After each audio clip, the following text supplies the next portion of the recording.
Solidarity. Solidarity. Solidarity. Noun. Definition: unity or agreement of feeling or action, especially among individuals with a common interest. Mutual support within a group.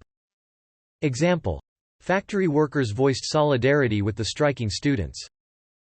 Noun. Definition: an independent trade union movement in Poland which developed into a mass campaign for political change and inspired popular opposition to communist regimes across Eastern Europe. Formed in 1980 under the leadership of Lech Wałęsa, it was banned in 1981 following the imposition of martial law. Legalized again in 1989, it won a majority in the elections of that year. Thanks for watching this video. Be sure to subscribe to our channel to get more free learning resources.